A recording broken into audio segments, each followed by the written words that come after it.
شادی سے 2 دن پہلے میں وطن چھوڑ کر دبئی چلا گیا اور پھر 5 سال بعد واپسی پر میں بابا فرید الدین کے دربار پر حاضری کے لیے گیا۔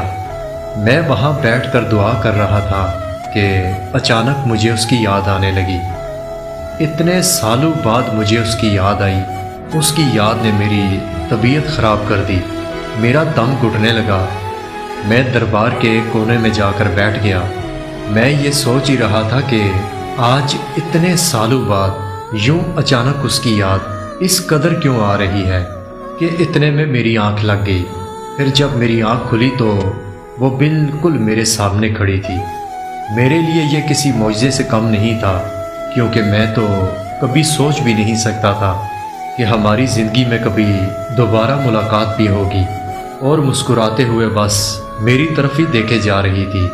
اس سے پہلے کہ میں اس سے کوئی بات کرتا، اسے کسی نے آواز دی اور وہ وہاں سے چلی گئی۔ میں اس کے پیچھے جانا چاہتا تھا، لیکن مجھ میں اتنی ہمت نہیں تھی کہ میں اپنی جگہ سے ہل بھی سکوں۔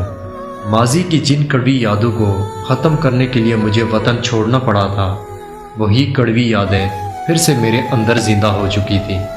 میرا ہر زخم پھر سے تازہ ہو چکا تھا۔ میری حالت مزید خراب ہونے لگی اور میں بے ہوش ہو گیا، اور پھر جب مجھے ہوش آیا تو میں پھر سے وہی لیٹا ہوا تھا۔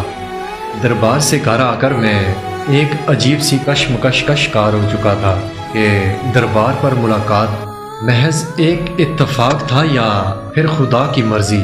اس بات سے نکلنے کے لیے اس کو دیا ہوا وعدہ مجھے توڑنا پڑا، اور مجھے اس کے گاؤں اس کے ماں باپ سے ملنے جانا پڑا۔ وہاں جا کر مجھے یقین ہوا کہ ہمارا ملنا محض اتفاق نہیں تھا، بلکہ اس میں خدا کی مرضی تھی۔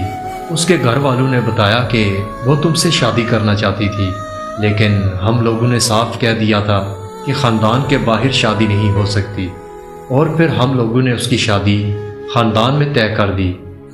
اس نے بہت زیادہ شور مچایا تھا، مگر ہم نے اس کی ایک نہ سنی۔ کاش تب ہم اس کی بات سن لیتے، آج وہ ہمارے میں زندہ ہوتی۔ اس کے گھر والوں کی یہ بات سننے کی دیر ہی تھی کہ میرے رونگٹے کھڑے ہو گئے۔ انہوں نے بتایا کہ وہ اپنی شادی والے دن زہر کھا کر مر گئی تھی۔